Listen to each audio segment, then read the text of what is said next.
parlons météo, chaud mais... Juste avant de parler de météo, je veux juste vous dire que c'est une grosse semaine qui nous attend ici à TVA pour les collègues et tout ça. Et ça commence ce soir. On a un collègue qu'on aime bien qui nous parle dans nos oreilles souvent. C'est Guy Duchesne qui nous quitte ce soir, qui va probablement continuer une autre carrière, tout comme vous ferez un peu plus tard. Et il y en a d'autres. Et devenir un champion de pickleball. Ah oui! Oui. Ah, tiens, vous êtes amis, n'est-ce pas? Alors, je vais y aller tout de suite avec les prévisions pour vous parler de chaleur et d'humidité, exactement ce qu'on disait tout à l'heure avec Sophie. Là. Il y a ce gros système dépressionnaire. Vous voyez là les petits picots rouges, orangés. Il y a des risques d'orage dans la région de l'Abitibi au cours de la soirée. D'ailleurs, Environnement Canada a émis une veille météorologique. Ce système se déplace et là, on regarde, on voit très, très bien, c'est un long creux.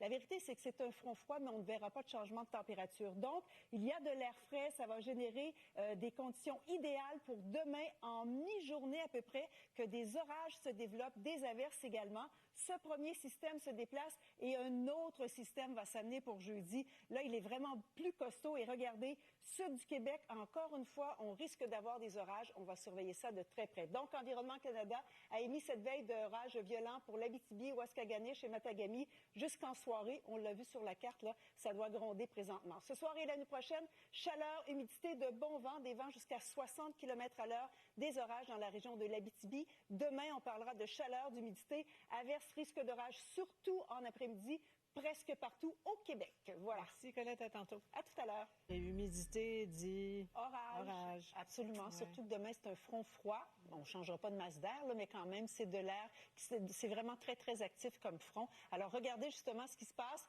Le système, là, il y a un système qui a passé sur le nord. Voilà.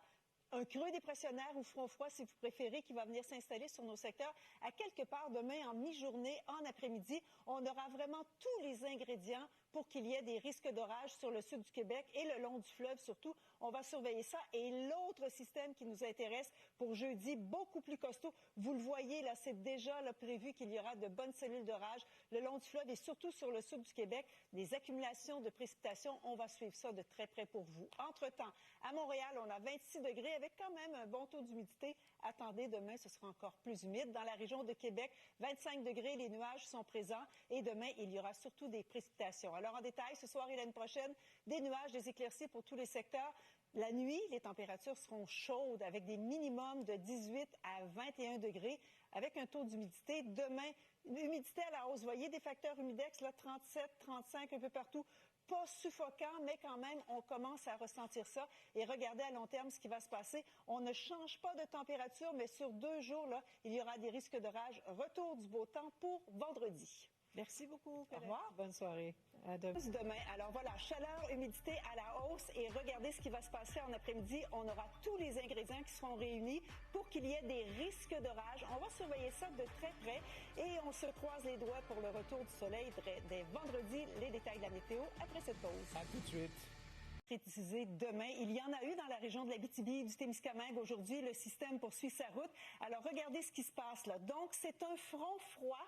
Mais il n'y aura pas vraiment de changement de température. Alors, parlons d'un creux dépressionnaire. Regardez ici ce qui va se passer. À partir de demain en mi-journée, surtout en après-midi, c'est là que les risques d'orage vont se développer, de l'instabilité par la suite. Et là, on va surveiller cet autre système pour jeudi. Là, plus costaud, beaucoup plus organisé. Encore une fois, sur le sud du Québec, on aura des risques d'orage. Tout ça va se déplacer pour faire place à une belle journée dès vendredi. Alors, en détail, à court terme, ce que ça va donner demain, préparez-vous. Si vous trouviez ça chaud et humide aujourd'hui, demain, ça va monter d'un cran. Vous voyez des humidex de 39. Ça peut commencer à être lourd pour certaines personnes, là. Donc, 33, quand même pas mal. 34, 35 degrés. Je vous rappelle que les averses et les risques d'orage sont surtout prévus en après-midi. Il faudra surveiller ça de près. Et on l'a vu, l'autre système beaucoup plus organisé, beaucoup plus costaud qui va s'amener. Encore une fois, il y aura des précipitations. Là, on parlera d'accumulation. Je vous dirais que pour les régions au nord du fleuve, là, un 30 à 50 mm de pluie. Au sud du fleuve, ce sont les risques d'orage qu'il faudra surveiller de très près. Demain en après-midi, demain en soirée. Et on regarde à long terme ce que ça va donner. Donc, côté température, vous voyez, on demeure avec des températures près ou au-dessus des valeurs normales. Ça, c'est la bonne nouvelle. Retour du beau temps pour vendredi et dans la région de Québec également. Précipitation mercredi, jeudi, retour du beau temps vendredi. Et j'en profite pour dire un beau bonjour à Guy Duchesne, un collègue qui nous quitte ce soir. Guy, amuse-toi bien au pickleball. Bonne retraite, Guy. Merci.